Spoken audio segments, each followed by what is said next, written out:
Critical Role Recap Season 2, Episode 37. This week's episode was the live episode that they did from New York City during New York City Comic-Con. So it was a big live audience, and there were some technical issues throughout the entire stream.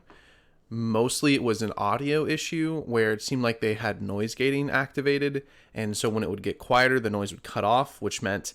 And Ashley's mic also wasn't working, which meant you basically didn't hear anything Ashley said for the most part, and it was cutting off randomly throughout. It was mostly an issue for the first half, and the second half it didn't happen quite as often, but it was pretty annoying, and it did impact the enjoyment of it. So if that's something that sounds like it would aggravate you, I would not watch this episode. Additionally, there was no combat this episode, and not a terrible lot actually happened, but it was funny and it was still entertaining.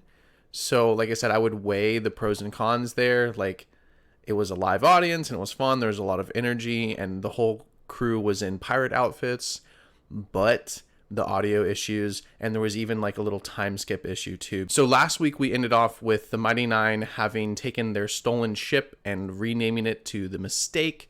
And then they managed to navigate it to this secret cove where Captain Avantia is supposed to be holding out and waiting for the gem that we know Fjord has inside of his body. Fjord did manage to just barely navigate through the treacherous reefs in order to get to this cove. However, the ship has begun taking on water. They did a quick patch job, and Caleb used his magical tent bubble thing to prevent the water from continuing to come into the ship, so that they're safe from sinking.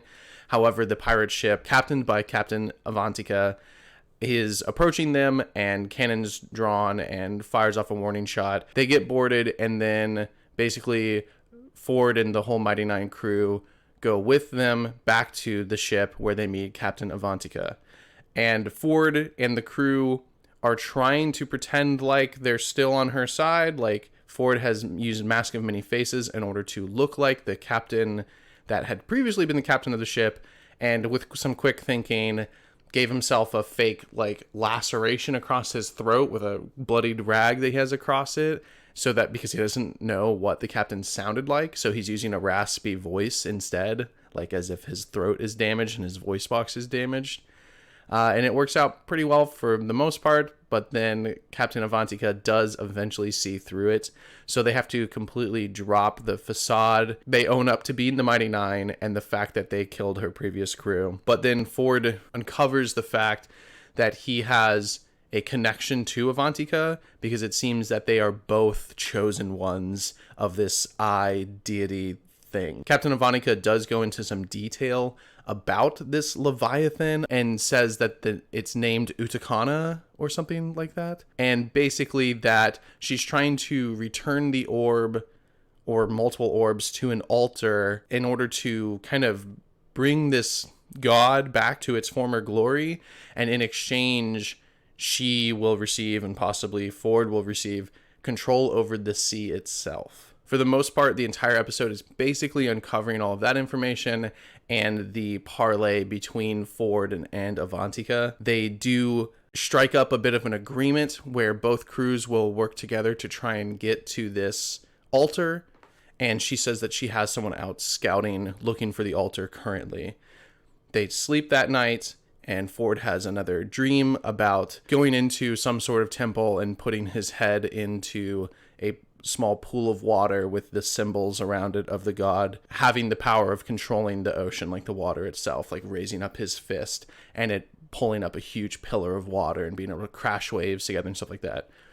And so he has another one of his little deity, devour reward kind of dreams, which in the morning he lies about to the Mighty Nine.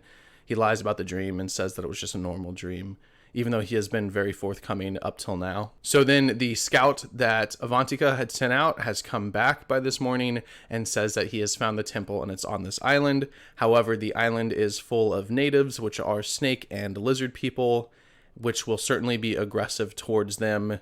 According to the scout, he says that, be prepared basically, and we're going to try and sneak in. At the end of the episode, they are launching their boats and taking off to this island for the first time. Next week should certainly be a lot more action packed with them going to this island and doing some more dungeon delving. I'm sure we'll run into traps and all sorts of beasts and critters and magical things. So next week should be a lot more high octane. So I think if ever there was a week that you might want to skip, it might be this one. Not a lot happened and technical difficulties. But yeah, that's pretty much it. So thanks for watching, and I'll see you next time.